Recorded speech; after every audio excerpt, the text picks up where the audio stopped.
In the path of spiritual life, whatever path you follow, whether it is path of jnana or yoga or bhakti, the basic principle is to calm the mind, stop its agitation, withdraw itself, and focus it on the goal that one wishes to achieve. Like a yogi wants to attain the super soul, or a jnani wants to attain the immortality, or attain the state of Brahman. Like a bhakta wants to attain the lotus feet of the Lord for eternal service. So you will see, Lord Krishna is telling, Sanishchayena yoktavyo yogo anirvinna chetasa. Anirvinna chetasa means mind without any distraction. Sankalpa prabhavan kaman sarvan tyaktva asheshataha.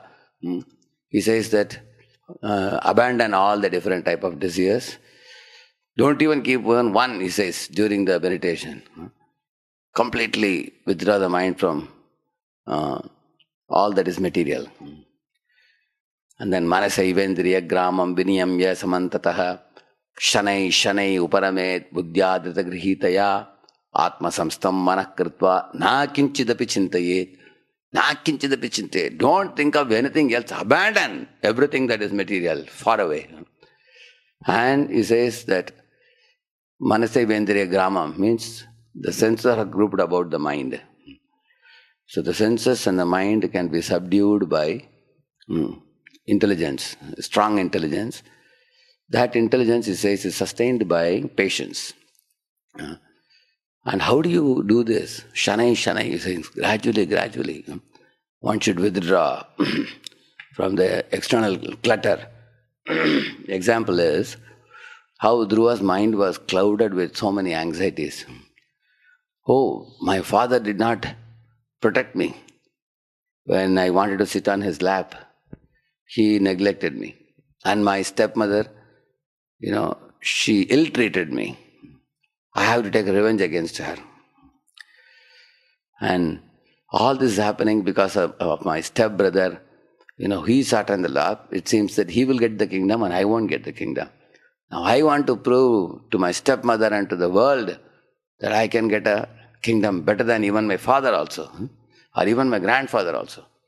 So he got into a proving mode, he got into a revengeful mode, he got into an angry mode, he got into a depressive mode.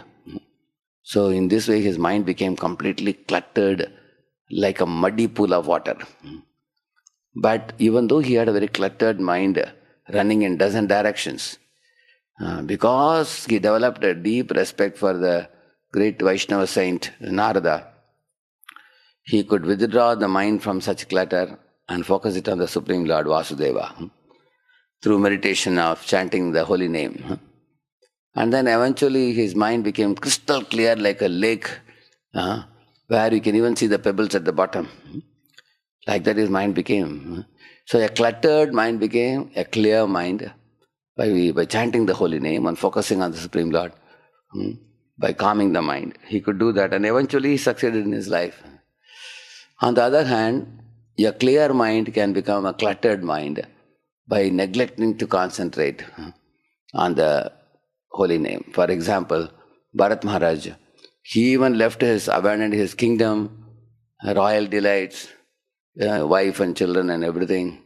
He went to a Tapovanam where, it's a serene setting in the forest. There are hardly any people there. So there he went and developed attraction for attachment to some deer. So although he started well, but down the line, that kind of attachment to a creature like a deer, that increased his frivolity. Frivolity of the mind. Frivolity means mind becomes agitated, mind becomes materially playful, mind becomes naughty, mind ignores the spiritual duties. And the mind becomes interested in trivial matters just for some flickering pleasure.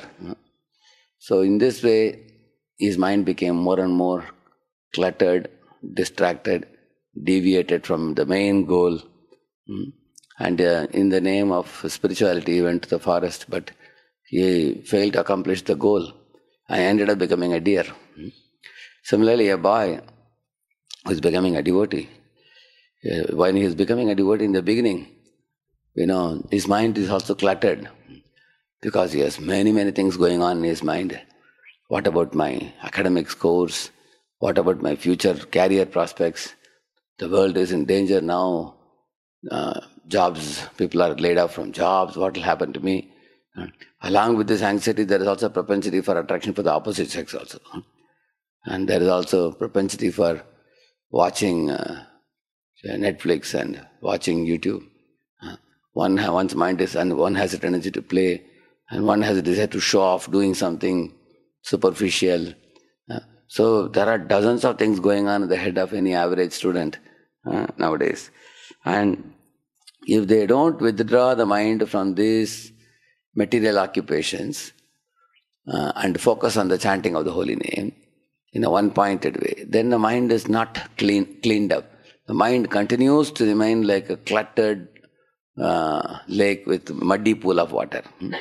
In muddy pool of water, you cannot see anything. It's all muddy only.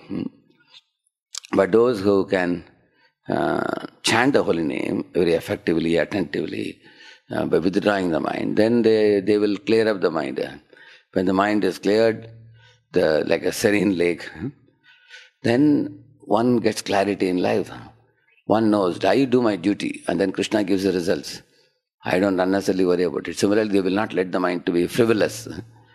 Frivolous means naughty, playful, materially distracted, and allured by the glitter and glamour of the outside world, and having no spiritual focus, having now no great clarity of philosophy. Something goes on in the name of spiritual life, but it is not a strong spiritual life. So, therefore, spirituality, when we talk about spirituality, we have to rise from the lower platform to a higher platform. Going from a platform of lack of clarity and confusion and bahushaka hi anantascha buddhyo avyavasayina. From that platform to a platform of vyavasayatmika buddhir ekah kurunandana. Because in that ekah kurunandana platform only something magical, miraculous will happen.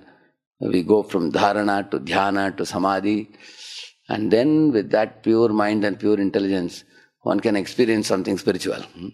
Otherwise, the spiritual substance will always be beyond our reach. And we may only wonder, people who are spiritually advanced, what are these people experiencing? They are saying something very high and nothing enters my head. You might think like that. Because the spiritual experiences are a gift of Krishna, given to those who are faithful followers of the spiritual master. Example is Dhruva. Dhruva was a staunch and faithful follower of his guru Narada, and he definitely attained the result, although he started with so much clutter in the mind. So we have the gift awaiting us, provided we faithfully stick to the spiritual program given by the spiritual master and guided by the spiritual master and also our Acharya Srila Prabhupada. So then the progress is made, then further progress will be made, and then day by day, month by month, year by year, we will become saintly in our thought process, in our speech, in our actions. And then we are tangibly progressing for the chanting of the holy name. Harinam Prabhu ki